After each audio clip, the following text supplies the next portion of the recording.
Today's topic is very important from the prospect of combined cycle power plant planning, scheduling. So, all those people who are struggling in their job career, they are site engineers, they are having low salary. So, they must watch this video to enhance your project planning and scheduling skills. It's very easy to understand and learn. This video is going to help you not only to understand this skill but also with job interviews. So, remember, don't go away. And before starting this video, I would request you people to subscribe this channel. So in future, if I make any kind of relevant video, you will get that link on time. So make sure about that you subscribe this channel. So let me take you on dashboard. And here we have one combined cycle power plant Nandipur fuel conversion project. And you can see there are certain WBS mobilization is there, energy engineering phase is there, and you can see there are different kind of levels. So these levels I'm going to explain, which is going to give you the understanding that how a planner, a scheduler is gonna work on any combined cycle power plant project, right? Or any other relevant project, right? So here we are.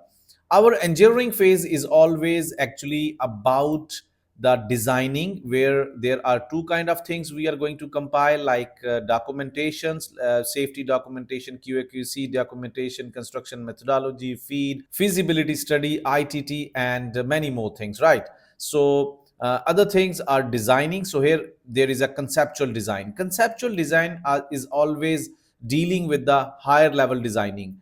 Detailed design is there. And when we talk about any plant, so process is there, mechanical drawings would be there, like isometric drawings.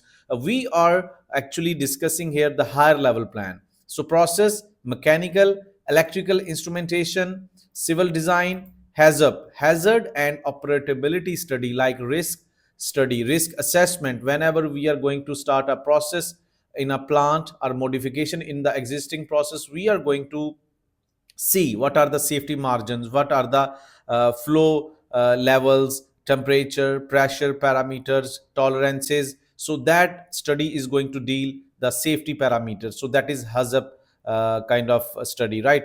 Then approval from client, right? So all these things actually, there are many methods.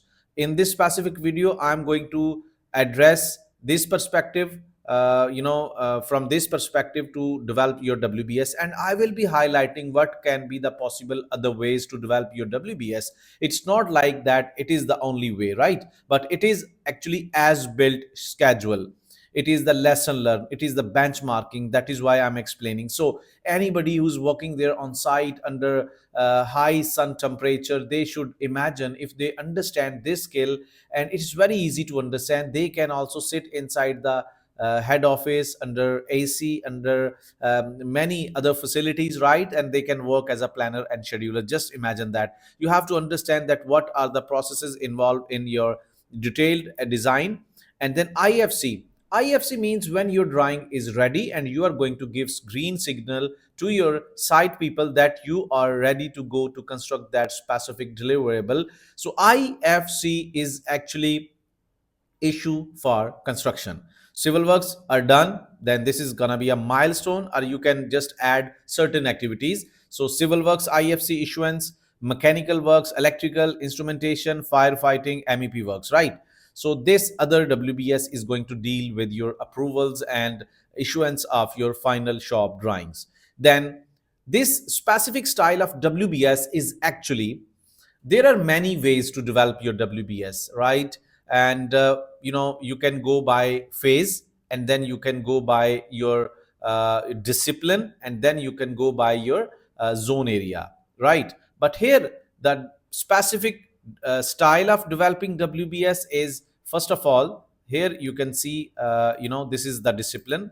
If we talk about civil and mechanical and electrical, these all called as a discipline levels, right? These are the top level WBS, right? You can say L1. L1 is discipline level WBS.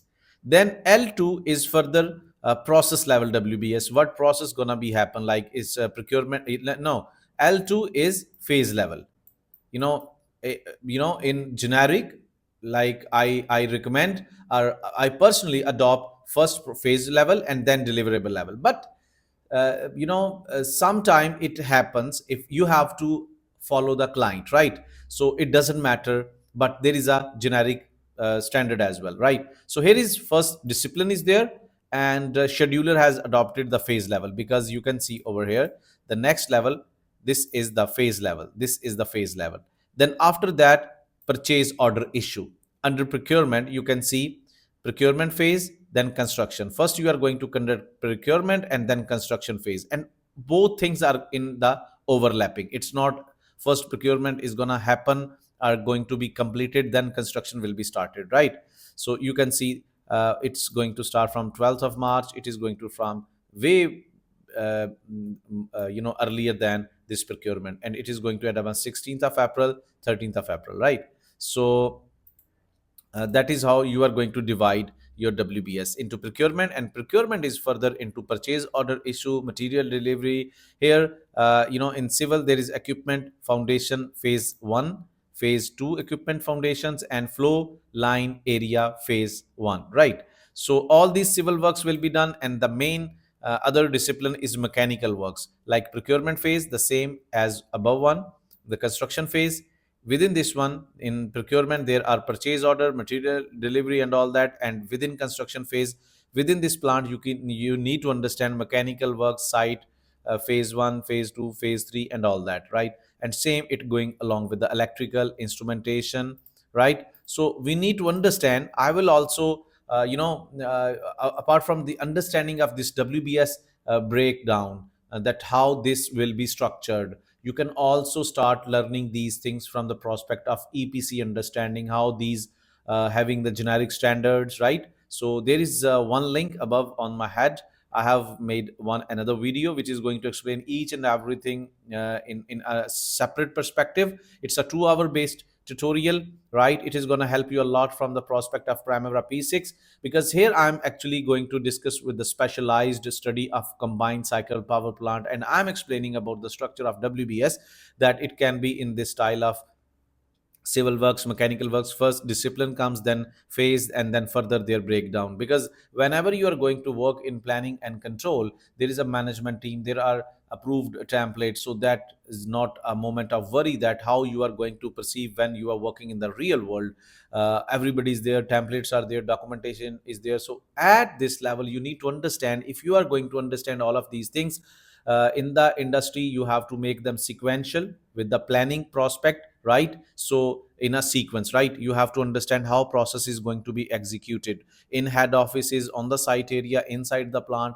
And that is how these things are lined up over here on this dashboard, right? So if you understand it, you have a potential to become a planning engineer. And the bars you can see on the other side, this is called Gantt chart. It is actually showing you the length of every bar is going to be equivalent to the number of days, which is not actually given over here, are hidden over here, but there should be another column over here, number of days, so that will be equivalent to this bar, right? So there are different color of bars. Blue color is showing the in progress, green color, red non-critical activities. That is a separate thing which I have already mentioned. If you click the link above on my head, again it is showing up. You can watch the philosophy why inside the planning and scheduling things are going to make your bar chart in different colors, right?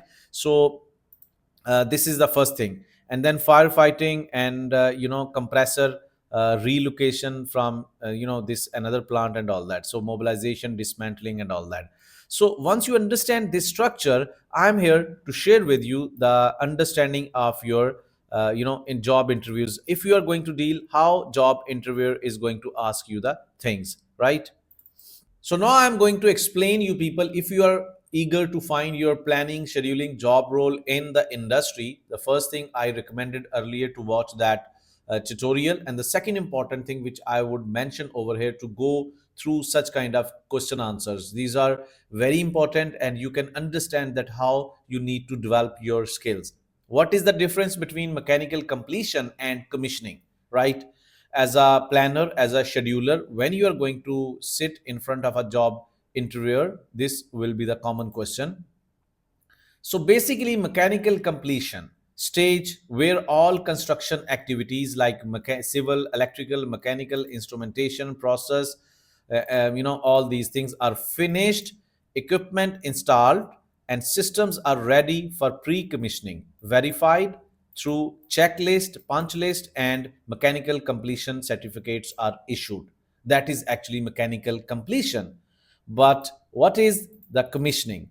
Commissioning is a post mechanical completion activities where systems are energized, your engines, your pumps, your everything which is installed is energized, tested, like its function test is done, validated as well to ensure they operate as per the design.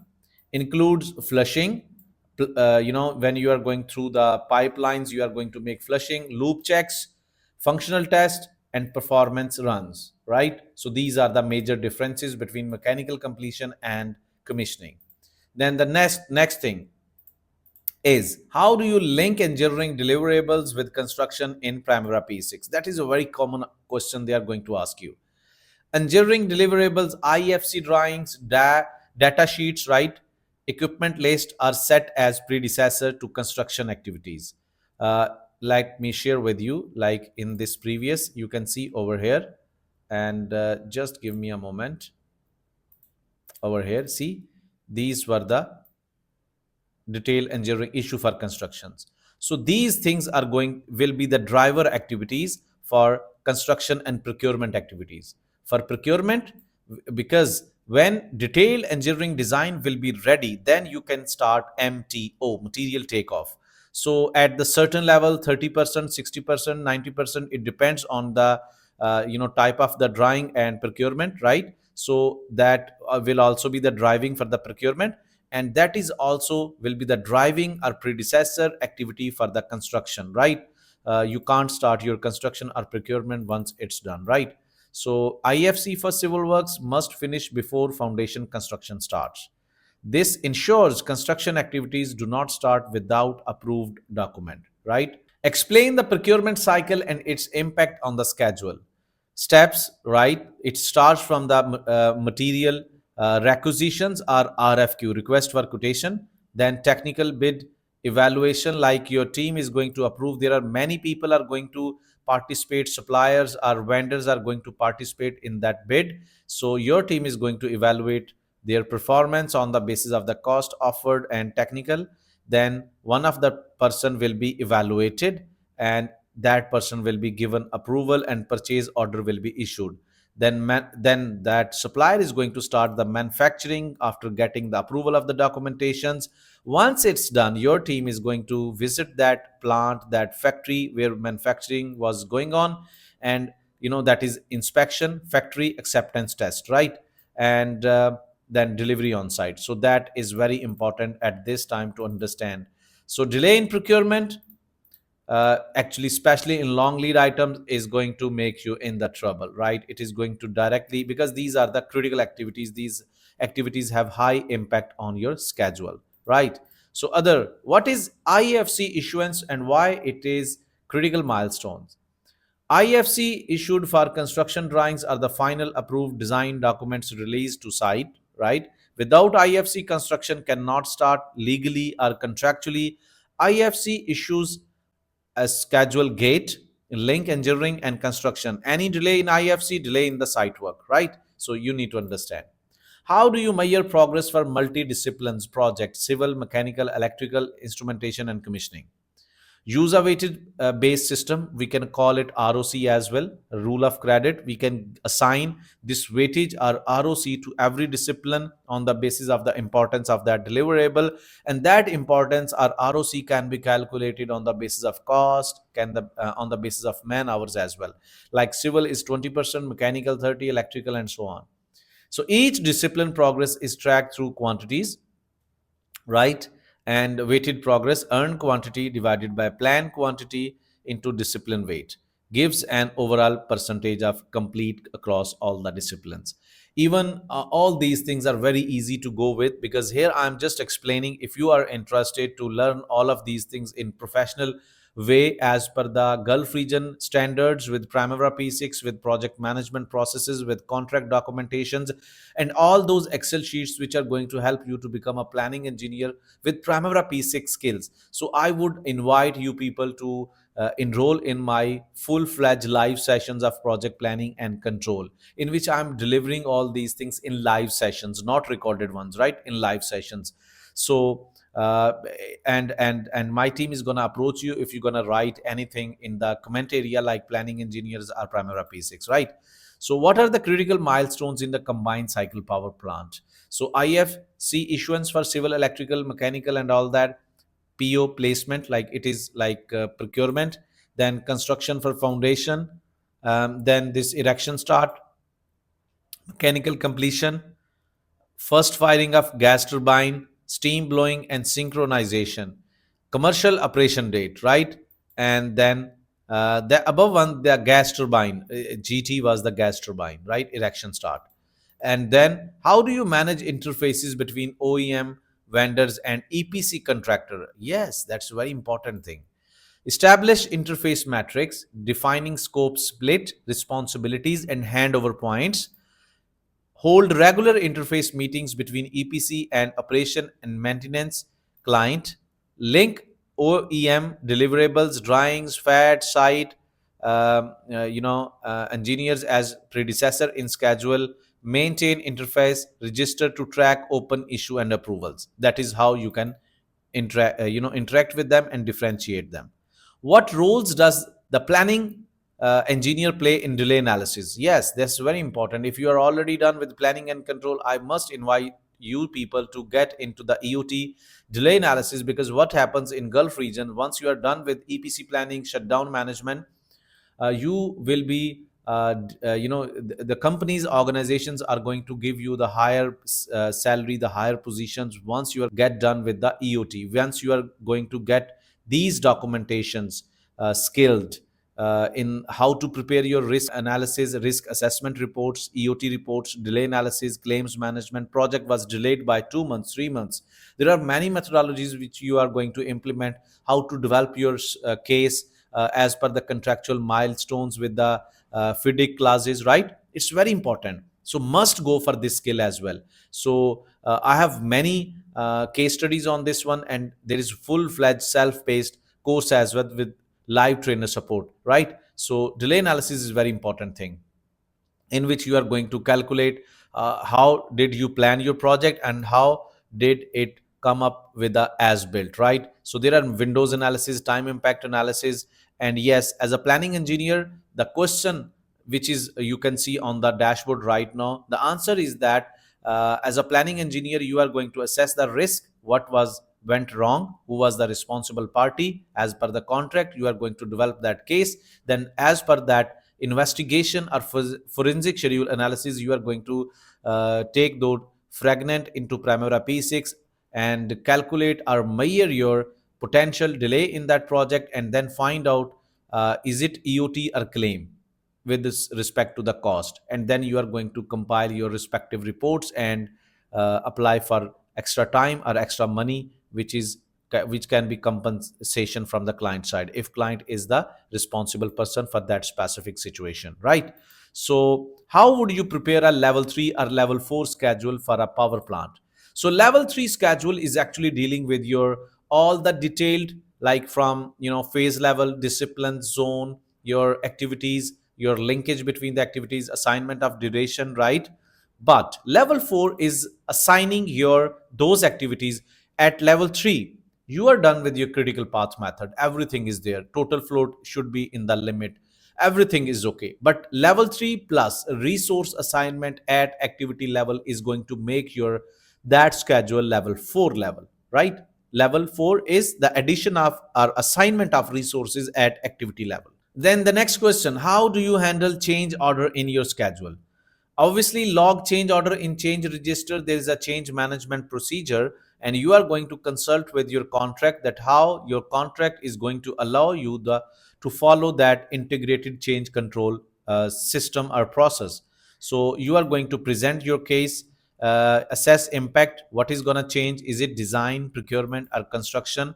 Then you are going to add new activities, milestones with clear codes, and then perform impact analysis. First, you are going to take what if analysis on Primavera P6, that how this change is going to impact on your existing schedule. So that impact, what if analysis, will be annexed in your this change management process and going to be presented to the change control board. They are going to review it, and then they are going to see that how this is going to impact on your strategy, cost, time, and other things as well, right? So then they are going to give their decision, acceptance or rejection, and accordingly you are going to uh, follow that one. And if that is accepted, you are going to incorporate in the existing baseline, and that existing baseline will be again saved for the secondary baseline and all that, right? So that's all. Before signing off this video, I would request you people to write in that video planning engineer in the comment section, so that my team can approach you and give you more tutorials about Primavera P6 in case you forget to watch them, right? And if you want to enroll in my paid live training sessions, there is a number right now you can see on this video screen. Just WhatsApp on that number and get connect with my team. So don't forget to subscribe this channel so that we can have more videos for you people, and I need your support. For that support, write in the comment section area Primavera P6 planning control.